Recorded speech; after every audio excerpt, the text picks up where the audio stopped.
दोस्तों, सामान्य विज्ञान से जुड़े हुए कुछ अति महत्वपूर्ण प्रश्न। क्वेश्चन नंबर 1, निम्न में से कौन सी धातु अर्धचालक के रूप में ट्रांजिस्टर में प्रयोग होता है? दोस्तों, इसका सही जवाब होगा बी, जर्मेनियम एक अर्धचालक धातु है जो ट्रांजिस्टर में प्रयोग होता है। दोस्तों, आगे बढ़ते हैं क्वेश्चन नंबर 2 की ओर। पढ़ने में काम आने वाले ग्लास लेंस किस प्रकार के लेंस से बनते हैं? दोस्तों, बड़ा ही महत्वपूर्ण सवाल है। दोस्तों, इसका सही जवाब होगा बी, उत्तल लेंस। दोस्तों, आगे बढ़ते हैं क्वेश्चन नंबर 3 की ओर। वाहनों से निकलने वाली गैस कौन सी गैस होती है? दोस्तों, इसका सही जवाब होगा बी, कार्बन मोनोऑक्साइड वाहनों से निकलने वाली गैस है। दोस्तों, आगे बढ़ते हैं क्वेश्चन नंबर 4 की ओर। मनुष्य के शरीर में खून के शुद्धिकरण की प्रक्रिया को कहते हैं क्या? दोस्तों, इसका सही जवाब होगा ए, डायलिसिस मनुष्य के खून के शुद्धिकरण की प्रक्रिया को कहते हैं। दोस्तों, आगे बढ़ते हैं क्वेश्चन नंबर 5 की ओर। खट्टे फलों में पाए जाने वाला विटामिन क्या होता है? दोस्तों, इसका सही जवाब होगा सी, विटामिन सी खट्टे फलों में पाया जाता है। दोस्तों, आगे बढ़ते हैं क्वेश्चन नंबर 6 की ओर। जैव विकास को सर्वप्रथम किसने समझाया था? Newton, Einstein, Charles Darwin, Lamarck. दोस्तों, इसका सही जवाब होगा सी, चार्ल्स डार्विन ने सबसे पहले विकासवाद का सिद्धांत दिया था। दोस्तों, आगे बढ़ते हैं क्वेश्चन नंबर 7 की ओर। सूर्य पर ऊर्जा का निर्माण होता है किस प्रक्रिया के तहत? दोस्तों, इसका सही जवाब होगा नाभिकीय संलयन। इसलिए क्वेश्चन नंबर 7 का सही जवाब होगा बी, नाभिकीय संलयन। आगे बढ़ते हैं क्वेश्चन नंबर 8 की ओर। विटामिन सी का रासायनिक नाम क्या है? दोस्तों, इसका सही जवाब होगा ए, एस्कॉर्बिक अम्ल।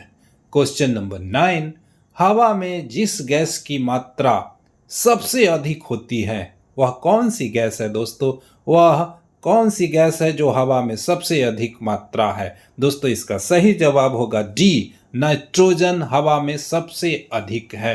क्वेश्चन नंबर 10, मच्छर भगाने वाली दवाओं में सक्रिय रसायन है क्या? दोस्तों, इसका सही जवाब होगा ए, एलिथ्रीन मच्छर भगाने वाली दवाओं में इसका प्रयोग किया जाता है। दोस्तों, आगे बढ़ते हैं क्वेश्चन नंबर 11 की ओर। निम्नलिखित में सबसे भारी धातु क्या है? दोस्तों, इसका सही जवाब होगा बी, यूरेनियम सबसे भारी धातु है। दोस्तों, आगे बढ़ते हैं क्वेश्चन नंबर 12 की ओर। हास्य गैस क्या है, यानी कि लाफिंग गैस क्या है? दोस्तों, इसका सही जवाब होगा D, nitrous oxide laughing gas के रूप में जाना जाता है। दोस्तों, आगे बढ़ते हैं क्वेश्चन नंबर 13 की ओर। वर्षा की बूंद की गोलाकार आकृति का कारण क्या है?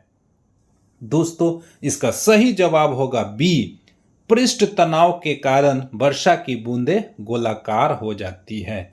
आगे बढ़ते हैं क्वेश्चन नंबर 14 की ओर। स्टेनलेस स्टील मिश्र धातु है किसका?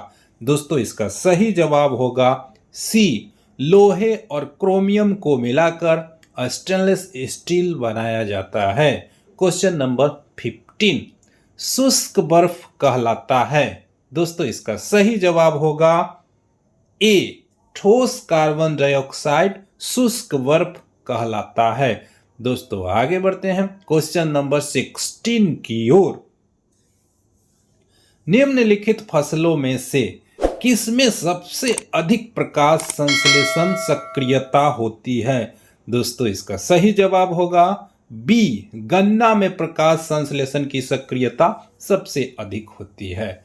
दोस्तों, आगे बढ़ते हैं क्वेश्चन नंबर 17 की ओर। किसी दीपक की बत्ती से तेल ऊपर उठता है। दोस्तों, यह क्वेश्चन बार बार पूछे गए हैं। दोस्तों, इसका सही जवाब होगा डी, केशिकत्व के कारण दीपक की बत्ती से तेल ऊपर उठता है।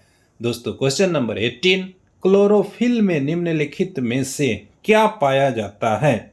तो इसका जवाब होगा सी, मैग्नीशियम। क्लोरोफिल में मैग्नीशियम पाया जाता है। आगे बढ़ते हैं क्वेश्चन नंबर 19 की ओर। मानव रक्त होता है अम्लीय, उदासीन, क्षारीय, इनमें से कोई नहीं। दोस्तों इसका सही जवाब होगा सी, क्षारीय। मानव रक्त क्षारीय होता है। दोस्तों आगे बढ़ते हैं क्वेश्चन नंबर 20 की ओर। प्रकाश संश्लेषण की क्रिया में ऑक्सीजन कहाँ से प्राप्त होती है? दोस्तों तो इसका सही जवाब होगा बी, जल से। प्रकाश संश्लेषण की क्रिया में ऑक्सीजन जल से प्राप्त होती है। दोस्तों आगे बढ़ते हैं क्वेश्चन नंबर 21 की ओर। इस सवाल का जवाब आप कमेंट कर बताएंगे। रिकेट्स रोग किसकी कमी से होती है? तो चैनल को लाइक करें, सब्सक्राइब करें, शेयर करें। Thank you for watching.